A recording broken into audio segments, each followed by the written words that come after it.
2029 ആര് ഇന്ത്യയെ നയിക്കും? ഇന്ത്യൻ പ്രധാനമന്ത്രി ആരാകും? നരേന്ദ്രമോദിയോ രാഹുൽ ഗാന്ധിയോ? ശങ്കരാചാര്യർ അവിമുക്തേശ്വരാനന്ദന്റെ കാഴ്ചപ്പാട് എന്താണ്? ഈ ശങ്കരാചാര്യർ വളരെ പ്രധാനപ്പെട്ട ഒരു വ്യക്തിയുമാണ്. അംബാനിയുടെ കല്യാണത്തിന് ഇൻവിറ്റേഷൻ ഉള്ള അല്ലെങ്കിൽ അംബാനി ഗുരുവായി കാണുന്ന 2 ശങ്കരാചാര്യന്മാരിൽ ഒരാളാണ്. 4 പ്രധാനപ്പെട്ട മഠാധിപതികളിൽ ഒന്നാണ്. സാക്ഷാൽ ശ്രീ നരേന്ദ്രമോദി ഇദ്ദേഹത്തെ കണ്ടപ്പോൾ കാലിൽ തൊട്ടുവീഴുന്ന രംഗങ്ങൾ ഇന്ത്യ മുഴുവൻ കണ്ടതാണ്. അത് പ്രത്യേകിച്ച് ശ്രീ നരേന്ദ്രമോദിയെ വിമർശിച്ച് ഏതാനും ദിവസങ്ങൾക്കുള്ളിലാണ് ഇപ്പോൾ ടൈംസ് നൗ എന്ന ദേശീയ ചാനലിന്റെ ഹിന്ദി ചാനലിന് വേണ്ടിയുള്ള ആ ഡിബേറ്റിൽ ശങ്കരാചാര്യർ അല്ലെങ്കിൽ ആ സംവാദ പരിപാടിയിൽ ശങ്കരാചാര്യരോട് 2029 ആര് ഇന്ത്യയുടെ പ്രധാനമന്ത്രിയാകും, ഇന്ത്യയുടെ അടുത്ത നായകൻ ആരാകും എന്ന് ചോദിച്ചതിന് കൗതുകകരമായ ഉത്തരമാണ് അദ്ദേഹം നൽകിയിരിക്കുന്നത്. അദ്ദേഹം നേരിട്ട് പറയാതെ അല്ലെങ്കിൽ ഇൻഡയറക്ട്ലി രാഹുൽ ഗാന്ധിയെ പിന്തുണച്ചുകൊണ്ട് പറയുകയാണ്, രാജ്യത്തെ ഒരുമിച്ച് കൊണ്ടുപോകാൻ ആർക്ക് കഴിയുന്നുവോ, ഹിന്ദു മുസ്ലിം വർഗീയത പറയാത്ത വ്യക്തികൾക്ക്, ഹിന്ദു മുസ്ലിം വിഭാഗീയതയും ജനങ്ങളെ മതത്തിന്റെയും മറ്റും പേരിൽ വിഭജിക്കാത്ത വ്യക്തികൾക്ക് ഇന്ത്യയെ മുമ്പോട്ട് കൊണ്ടുപോകാൻ കഴിയും. ഇന്ത്യ ഒരു റൈസിംഗ് ഫോഴ്സ് ആണെന്നും യുവ ശക്തി ഇന്ത്യക്ക് വേണമെന്നും അങ്ങനെ രാഹുൽ ഗാന്ധിയെ സൂചിപ്പിക്കുന്ന കാര്യങ്ങളും നരേന്ദ്രമോദിയെ അദ്ദേഹത്തിന് ബഹുമാനമാണ്. പക്ഷേ രാഹുൽ ഗാന്ധി എല്ലാവരെയും ഒന്നിച്ചു കൊണ്ടുപോകാൻ കഴിയുന്ന, എല്ലാവരെയും ജോഡി ചെയ്ത് അല്ലെങ്കിൽ എല്ലാവരെയും യോജിപ്പിച്ച് കൊണ്ടുപോകാൻ കഴിയുന്ന വ്യക്തിയാണ് ഇന്ത്യയെ നയിക്കാൻ യോഗ്യൻ എന്നൊരു ശങ്കരാചാര്യർ പറയുന്നത് കൗതുകമുണർത്തുന്നതാണ്. 2-3 ആസ്പെക്ട്സ് ഉണ്ട്. ഒന്ന്, ഇനിയും ഹരിയാന ഇലക്ഷൻസ് വരുന്നു, ജമ്മു കാശ്മീർ ഇലക്ഷൻസ് നടക്കുകയാണ്, ഹരിയാന ഇലക്ഷൻസ് വരുന്നു, മഹാരാഷ്ട്ര ഇലക്ഷൻസ് വരുന്നു.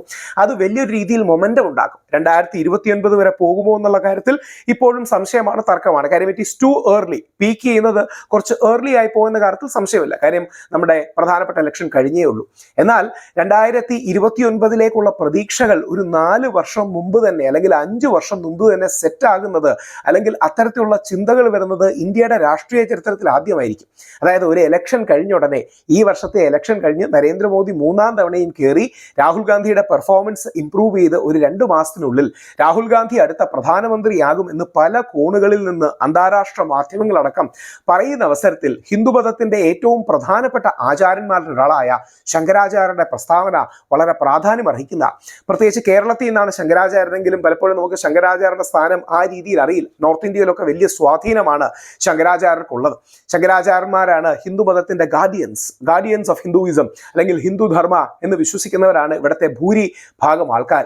അങ്ങനെ ആ ശങ്കരാചാര്യരുടെ സംസാരത്തിന്, അദ്ദേഹത്തിന്റെ നിലപാടിന് വലിയൊരു വെയിറ്റ് ഉണ്ട്. അതുകൊണ്ട് തന്നെയാണ് ആദ്യം ശങ്കരാചാര്യരെ ചില ആൾക്കാർ പറയാൻ ശ്രമിച്ചെങ്കിലും പിന്നീട് സാക്ഷാൽ നരേന്ദ്രമോദി തന്നെ ഇദ്ദേഹത്തിന്റെ കാലിൽ തൊട്ടു വീഴുന്ന രംഗങ്ങൾ വന്നപ്പോൾ അദ്ദേഹത്തെ ക്രിട്ടിസൈസ് ചെയ്യാൻ പോലും പലർക്കും കഴിയുന്നത്. ഞാൻ തന്നെ 1-2 ഹിന്ദി ദേശീയ മാധ്യമങ്ങളുടെ ചാനലിലിരുന്ന്, ഇംഗ്ലീഷ് ചാനലിലിരുന്ന് സംസാരിക്കുമ്പോൾ BJP സ്പോക്സ് പേഴ്സൺ നമ്മുടെ കൂടി ഇരിക്കുന്നവർക്ക് ശങ്കരാചാര്യരെ തള്ളിപ്പറയാൻ പറ്റുന്നത്, അദ്ദേഹത്തോട് ബഹുമാന പുരസരം വിയോജിക്കുന്നു തുടങ്ങിയ വാക്കുകൾ മാത്രമേ പറയാൻ.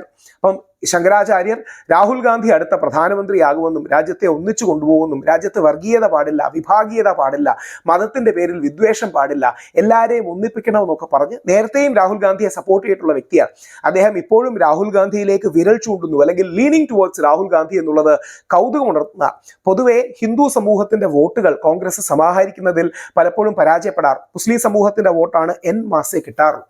ആ ഹിന്ദു വോട്ട് ബാങ്കിലും രാഹുൽ ഗാന്ധി കൂടുതൽ സ്വീകാര്യനാകുന്നു, അക്സെപ്റ്റബിൾ ആകുന്നു. പണ്ട് അങ്ങനെയായിരുന്നു. കോൺഗ്രസ് ആയിരുന്നു യഥാർത്ഥത്തിൽ ഹിന്ദു പാർട്ടി, അല്ലെങ്കിൽ അന്നത്തെ മുസ്ലിം ലീഗ്, അന്ന് പാകിസ്ഥാനിൽ പോയ മുസ്ലിം ലീഗ് ജിന്നയായിരുന്നു മറ്റേത്. പിന്നീട് ഇന്ത്യയിൽ നമ്മുടേതായ മുസ്ലിം ലീഗും പാട്രിയോട്ടിക് ആയ ഒരു മുസ്ലിം ലീഗും രാജ്യസ്നേഹവും ബഹുസ്വരതയും ഉയർത്തിപ്പിടിക്കുന്ന തങ്ങൾ കുടുംബവും മുസ്ലിം ലീഗും ഒക്കെ വരികയുണ്ടായി. അപ്പോൾ കോൺഗ്രസ് ഈ സെൻട്രിസ്റ്റ് സ്റ്റാൻഡോ അല്ലെങ്കിൽ സെൻട്രൽ ലെഫ്റ്റ് സ്റ്റാൻഡോ ആണ് എടുക്കുന്നത്. എന്നാൽ റൈറ്റിലേക്ക് നിൽക്കുന്ന, സോഫ്റ്റ് റൈറ്റിലേക്ക് നിൽക്കുന്ന പ്രണബ് കുമാർ മുഖർജി, ശശി തരൂർ പോലുള്ളവരുടെ സ്പേസിനും കൂടി അക്സെപ്റ്റബിൾ ആയ രീതിയിൽ രാഹുൽ ഗാന്ധി തന്നെ റീപൊസിഷൻ ചെയ്യുകയും നെഹ്റുവിയൻ ധാരയിൽ നിന്ന് ഗാന്ധിയൻ ധാരയിലേക്ക് മാറുകയും പരമശിവന്റെ ചിത്രം ഉയർത്തി കാണിച്ച് ഗാന്ധി സിന്ദാഹെ, ഗാന്ധിജി ഇന്നും ജീവിച്ചിരിക്കുന്നു എന്ന് പരമശിവന്റെ ചിത്രം ഉയർത്തി കാണിച്ച് ലോകസഭയിൽ പറയുന്ന രംഗങ്ങളൊക്കെ വലിയ രീതിയിൽ ആവേശമുണ്ടാക്കി. അപ്പൊ രാഹുൽ ഗാന്ധി 2029 പ്രധാനമന്ത്രിയാകുമെന്ന സൂചനകളോ അല്ലെങ്കിൽ അതിനെ സപ്പോർട്ട് ചെയ്യുന്ന നിലപാടുമാണ് ഹിന്ദുമതത്തിന്റെ, ഹിന്ദുധർമ്മത്തിന്റെ ഏറ്റവും വലിയ ആചാര്യന്മാരുടെ ഒരാളായ ശങ്കരാചാര്യർ എടുക്കുന്നത്. അത് രാഷ്ട്രീയ സാമൂഹിക രംഗങ്ങളിൽ കൗതുകമുണ്ടാക്കുന്ന ഒരു വാർത്തയും കൂടിയാണ്. നിങ്ങൾ നിങ്ങളുടെ നിലപാടുകൾ കമന്റ് രൂപത്തിൽ ഇടുക. എല്ലാ കമന്റും ഞാനിത് വായിക്കുന്നുണ്ട്. എൻ്റെ വീഡിയോസ് കുറെ കൂടെ മെച്ചമാകാനും ഞാനെന്ന വ്യക്തിക്ക് കൂടുതൽ പഠിക്കാനും ആ കമന്റുകൾ സഹായിക്കും. തീർച്ചയായിട്ടും ഇതിനെ ലൈക്ക് ചെയ്യുക, ഷെയർ ചെയ്യുക, സബ്സ്ക്രൈബ് ചെയ്യുക. കൂടുതൽ ക്വാളിറ്റിയുള്ള കണ്ടന്റ്, കൂടുതൽ സമയം ഇതിനുവേണ്ടി സ്പെൻഡ് ചെയ്യാനൊക്കെ അത് വലിയൊരു ഉത്തേജനം ഉണ്ടാകും എനിക്ക്. എല്ലാ അത്തരം കമന്റുകളും എന്നെ പ്രചോദിപ്പിക്കുകയും ചെയ്യും. നിങ്ങളുടെ ആ കമന്റ്സ്, നിങ്ങളുടെ ലൈക്സ്, നിങ്ങളുടെ സ്നേഹം, നിങ്ങളുടെ ആദരം, നിങ്ങളുടെ എല്ലാ positive criticism, negative criticism, feedback ഞാനെന്ന വ്യക്തിയെ കൂടുതൽ കാര്യങ്ങൾ ചെയ്യാൻ പ്രേരിപ്പിക്കുകയും ചെയ്യും.